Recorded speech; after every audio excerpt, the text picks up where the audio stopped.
Hi everyone, it's Matt from The Pen Habit. I'm glad to be back for another video. Today's video, we're going to be talking about my Christmas present. So the present I bought myself in 2013 when I went down to Utah to spend time with my family this year at Christmas. I made a detour to the nice pen store that is down in Salt Lake called Tabula Rasa. Unfortunately, I didn't find anything that was suiting my fancy there, although my business partner did end up getting a couple of pens. But when I came back up to Seattle, I made a trip to my local pen store, World Lux, and found a pen that I was real excited about. So here is my present to myself. It is the Omas Notti di Bologna. It's a beautiful pen from Italian maker Omas. This is the first Omas pen I've ever owned, and talk you through it just a little bit here. So we head over to the close-up cam. What makes this pen the most stunning is this incredible resin that they use to make the barrel of the pen. That red or that orange marbled resin, there's so much depth to it. It's kind of got these blackish swirls. Now, the color of this pen is called orange and blue. It doesn't look blue. It looks black, but if you look at it closely, and you may be able to see this a little bit in some of the, see if I can get some light on it. You see a little bit of a blue tint. It's kind of a pearlescent color. Very pretty, but right off the bat, it does look black when you until you look at it a little bit more closely. So if we go and look at the rest of the pen here, so we've got a kind of a point at the top of the cap here, and then there's a little metal ring on the inside of that, and then the cap has this kind of very modern looking clip. It's got a little bit of give to it, but it's pretty stiff, um, and it doesn't have any sort of like turn up or ball or anything at the end of the clip, so it can be a little bit hard to get over a shirt pocket, that sort of thing.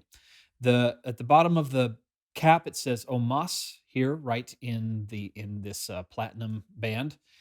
The stunning resin, and then another metal band and a black cap here at the end. It looks kind of like a blind cap, but it is not. It's attached. So when we pull the pen apart, one of the things that's kind of interesting is that the acrylic actually goes down past the end of the cap. So the cap stops right here. There is a step down right here that in writing makes it a little uncomfortable for me. I don't like that very much. Threads are down here. They're not terribly sharp or raised. And then the section is metal, kind of chromed. Uh, and then they've got a nice 14 karat gold nib with a platinum finish on it. So, uh, really quite a stunning pen. The the pen is a converter and cartridge pen. It does come with a converter, so and it's Omas branded. And yeah, there is no on some pens when they're acrylic or resin, they put a metal band on the inside to mesh up with the threads of the section. There aren't any on this pen, so it's actually uh, the threads of the metal section are meshing with the threads in the acrylic. So I would want to be a little bit more careful with this than maybe I might on some of my other acrylic pens, just because I'd be afraid of the metal threads not meshing correctly or getting screwed up or cracking the plastic. I don't know if that's really likely, but it worries me. In terms of the fit in the hand, it feels quite nice in the hand. This metal section does give a lot of weight to the tip of the pen, which a lot of times, I complain about the back heaviness. This is actually a little tip heavy, but I like that. It helps in the writing experience. It can be posted, and again, because there is so much weight toward the tip, it's very well balanced when posted. Uh, I don't need to post it, so I don't. But if I had to, I could. So that's something to keep in mind. Let's go through the measurements here. So uncapped, we are looking at 125 millimeters, and with the lid on and capped, we are at 138 millimeters. And then when we post it, we have 100 and it looks like 63 or 64, 163 millimeters, it looks like. Um, Turn on my scale to give you a sense of the weight. Being an acrylic pen, you'd expect, or a resin pen, you'd expect this to be pretty light, and it's a little heavier than you'd expect. It's 20 grams, and the excuse me, that's something caught in my throat. And the cap is another 10 grams, adding to a total weight of 30 grams if you were to have it posted. And as you saw, this is with the converter in place and with some ink in the pen. So let's go ahead, take a do a quick writing sample here, and then I'll come back and talk to you a little bit about a couple of things I have with the pen. Before we do, though, I want to mention this pen is original as received. I've used it a couple times. I've rinsed it out, flushed it with pen solution, and done two fills of the same ink. So I've got a sense of how it wrote as I got it. I want to make some adjustments to it, which I'll talk about during the writing sample, but I haven't yet because I wanted to show you what it looks like for what it looked like for me right out of the box. All right, here we go. So here we are with the Omas Bologna in the orange and blue finish. We have a 14 karat nib in medium. And the ink is Caran Dash Chromatics. And this is the vibrant green.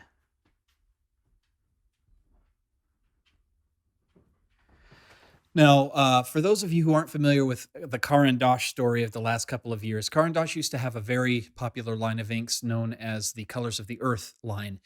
There are several well-liked colors, including sunset and saffron and night sky and Amazon and Caribbean Sea and Grand Canyon. I was They discontinued this line, and I was fortunate enough to find almost the entire line between the two of the three stores that I buy my pen stuff at here in town.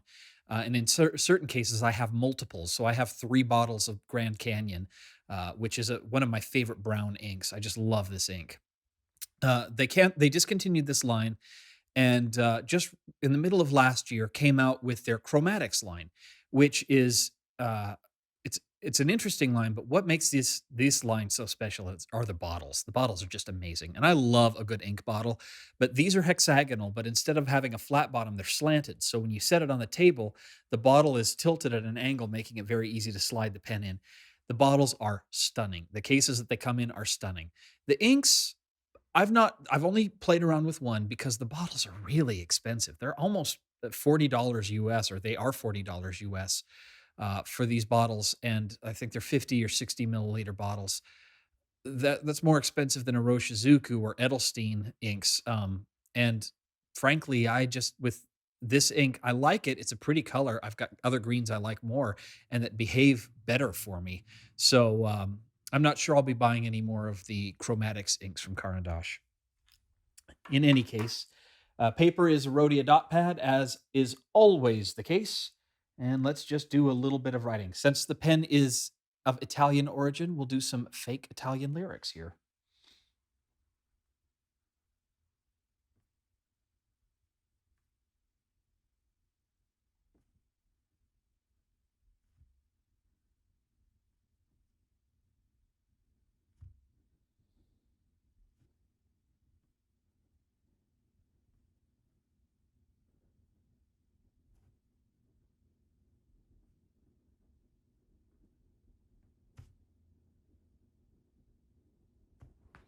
Okay, so you'll notice that there was a little bit of a hard start here on the like. That is not necessarily to do with the pen. That's more to do with the way that I'm kind of cramped over when I'm writing, because it's an awkward angle for me in order to get the camera to read the page correctly. So don't attribute that to the pen.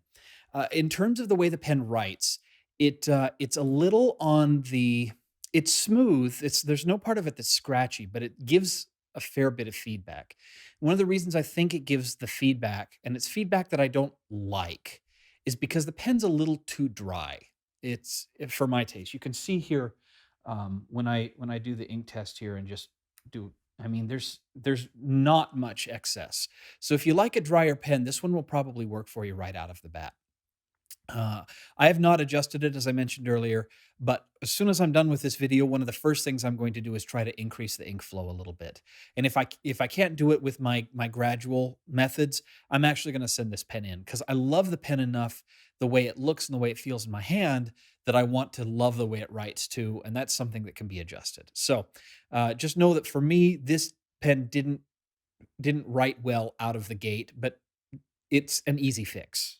So, in terms of the nib, with this being a 14 karat nib, you'd expect perhaps a little bit of line variation, and there's not much. This is a pretty rigid nib, and so you're not going to see a lot of line variation. You'll get a little tiny bit, but I've seen steel nibs with quite a bit more line variation than this pen gives. Um, which surprised me. I was expecting, this 14 karat nib to be a little less rigid, but, whatever. It works and writes really well. So, I do like a bit of spring in my nibs. This doesn't really have any, but it's not bad enough that it bothers me at all. It's just something to note. We'll do a little bit of upside down writing here, and the upside down writing on this is quite smooth and very fine. It does get a tad scratchy going that direction. So, but in general, I mean, I like the pen a lot in terms of the way it fits in the hand. Now, one thing I will mention, and I talked about a little bit before, is if you hold your pen further back, this pen might not be a good fit for you because of that step down in the barrel right here between where the cap is. I generally tend to hold my pens a little bit closer, but I've tried to start holding them a little bit further back like this, and on this pen, it's not a good fit, so I need to move just a little bit closer to the nib on this pen. But all in all, I mean, sometimes you have pens that are just beautiful to look at, but write like garbage.